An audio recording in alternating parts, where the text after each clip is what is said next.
আপনাদের সকলকে সনাতনী ভয়েসে স্বাগতম। আজকে আমরা আলোচনা করব জয়নগর লোকসভা সিটটি, এটা কি তৃণমূলের একদম শিওর সিট? বিজেপির সম্ভাবনা কতটা? কি করলে পরে তৃণমূলকে হারিয়ে বিজেপি জিততে পারে? তৃণমূলের প্লাস পয়েন্ট কি কি, বিজেপির প্লাস পয়েন্ট কি কি? সবার প্রথমে আপনারা দেখে নিন এখানে হিন্দু মুসলিম ভোটারের অনুপাত কত। গতবার পর্যন্ত যে হিসাব ছিল তাতে জয়নগর লোকসভা কেন্দ্রে মুসলিম ভোটার 35.8%, বাকিটা প্রায় পুরোটাই হিন্দু ভোটার। এবং হিন্দু ভোটারের মধ্যে তফসিলি ভোটার, আপনারা সবাই জানেন জয়নগর লোকসভা কেন্দ্রটি তফসিলি সংরক্ষিত আসন। তফসিলি হিন্দু ভোটারের সংখ্যা সেখানে 38.3% এবং আদিবাসী ভোটারের সংখ্যা 3.2%। অর্থাৎ পরিসংখ্যান বা অঙ্ক স্পষ্ট বলছে যে কেবলমাত্র তফসিলি এবং আদিবাসী হিন্দু ভোটারের সংখ্যা মুসলিম ভোটারের চাইতে 5.7% বেশি জয়নগর লোকসভা কেন্দ্রে। এছাড়াও অন্যান্য গোষ্ঠী বা বর্ণের হিন্দু ভোটার আছে। অর্থাৎ জয়নগর লোকসভাকে যদি তৃণমূল কংগ্রেসকে হারিয়ে বিজেপিকে জয়লাভ করতে হয়, তাহলে এই ভোটারের মধ্যে ঐক্যবদ্ধ বা কনসলিডেশন আনতে হবে। যদি আপনারা জয়নগর লোকসভা কেন্দ্রের মোট হিসাব দেখেন, শেষ 11 বার 2019 এবং 2014 জয়লাভ করেছে তৃণমূল কংগ্রেস। 2009-এ তৃণমূল কংগ্রেস সমর্থিত এসইউসিআই আসনটি পেয়েছিল।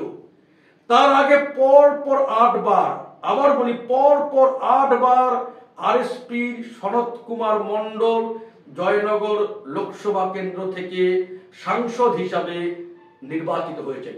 মানে বামের একটা শক্ত ঘাঁটি ছিল এবং ওই লোকসভার দুটি বিধানসভা জয়নগর এবং কুলতলি দীর্ঘদিন এসইউসিআই এর দখলে ওই দুটি বিধানসভা ছিল। এবার যদি আপনারা দেখেন গত নির্বাচন তার আগের নির্বাচন ফলাফল কি। গত নির্বাচনে অর্থাৎ 2019-এ তৃণমূল কংগ্রেসের প্রার্থী প্রতিমা মণ্ডল 56.6% ভোট পেয়েছিলেন, কিন্তু তার আগের নির্বাচনে প্রায় 15% কম ভোট পেয়েছিলেন। আগের নির্বাচনে তিনি পেয়েছিলেন 41.9%। 2014 সালে প্রতিমা দেবীর জয়ের মার্জিন ছিল 1,08,384, কিন্তু 5 বছর পরে মানে 2019-এ সেই জয়ের মার্জিন দাঁড়ায় 3,16,775। অর্থাৎ তৃণমূল কংগ্রেসের ভোট অনেকটা বেড়ে গেল। এবং আপনি যদি 2021-এর বিধানসভা নির্বাচন দেখেন, কেবলমাত্র ওই লোকসভার 4টি বিধানসভা মগরাহাট পূর্ব, ক্যানিং পূর্ব, কুলতলি এবং বাসন্তী, এই 4টি বিধানসভা মিলিয়ে তৃণমূল কংগ্রেস এগিয়ে আছে বিজেপির তুলনাতে 2,04,905 ভোটে। বিস্তীর্ণ এলাকা, প্রায় ধরুন 85%-এর বেশি গ্রামীণ এলাকার ভোটার। ওই লোকসভাতে গতবারের হিসাবে মোট বুথের সংখ্যা 1810টি। এই যে আমি বললাম লোকসভাটির বিন্যাস, এই লোকসভার বিন্যাসে যদি তৃণমূল কংগ্রেসকে টেক্কা দিয়ে বিজেপিকে জয়লাভ করতে হয়, তাহলে আপনাকে ভোটারের পরিসংখ্যান দেখতে হবে। যদি 35.8% মুসলমান ভোটার হয়, যদি মনে করেন অনেকটা ভোট তৃণমূল কংগ্রেস পেয়েছে, মানে প্রায় 30% ভোট পেয়েছে, তাহলে হিন্দু ভোট তারা পেয়েছিল 26% বা 26%-এর কিছুটা বেশি। ওই ভোট থেকে 10% ভোট যদি তৃণমূল কংগ্রেস ও হিন্দু ভোটের থেকে যদি 10% ভোট বিজেপি নিজের অনুকূলে আনতে পারে, তাহলে জয়নগর লোকসভার মতো সিটেও বিজেপি বাজিমাত করতে পারে। এবং বর্তমান হিন্দুত্বের হাওয়া, নরেন্দ্র মোদীর প্রবল জনপ্রিয়তা, জাতীয়তাবাদের হাওয়া, এবং এবছরের জানুয়ারি মাসে সুরম্য সুদৃশ্য রাম মন্দিরের উদ্বোধন, এই নিয়ে যে ঘটনা আছে, শাহজাহান শেখদের সন্দেশখালীর যে ঘটনা সামনে এসছে, তৃণমূল কংগ্রেসের তোষণের যে নীতি এবং দুর্নীতির নীতি সামনে এসছে, তাতে কিন্তু ওই 10% হিন্দু ভোটারকে নিজের অনুকূলে আনা এমন কিছু কঠিন কাজ নয়। শুধু বিজেপিকে করতে হবে কি, পুরনো সব কর্মীকে, বসে যাওয়া কর্মীকে তুলে আনতে হবে, সবাইকে সঙ্গে নিয়ে সম্মানের সঙ্গে কাছে নিয়ে কাজ করতে হবে। সময় অনেকটা আছে, কেন? লাস্ট ফেজে নির্বাচন, 1 জুন এখানে নির্বাচন হবে। মার্চ মাসের মধ্যেই সাংগঠনিক কাঠামো ঠিক করে দলীয় নেতা কর্মীদের সঙ্গে বৈঠক সেরে নতুন পুরনো সবাইকে নিয়ে মাঠে নামিয়ে পুরনো কর্মীদের সম্মান দিয়ে সামনে এনে যদি মার্চ মাসের মধ্যেই সাজানো হয়ে যায়, এই সাংগঠনিক স্ট্রাকচার ঠিক হয়ে যায়, তাহলে এপ্রিল এবং মে 2 মাস সময় থাকছে মহল্লায় মহল্লায়, গ্রামে গ্রামে গিয়ে প্রচার করবার জন্য। এবার প্রশ্ন হচ্ছে গিয়ে, বিজেপি কতটা সাংগঠনিকভাবে এই কাজ করতে পারবে? পর্যাপ্ত পরিমাণ আধা সামরিক বাহিনী থাকবে জনগণকে নিরাপত্তা এবং সাহস দেওয়ার জন্য, ফলে সেদিক দিয়েও চিন্তার কারণ নেই।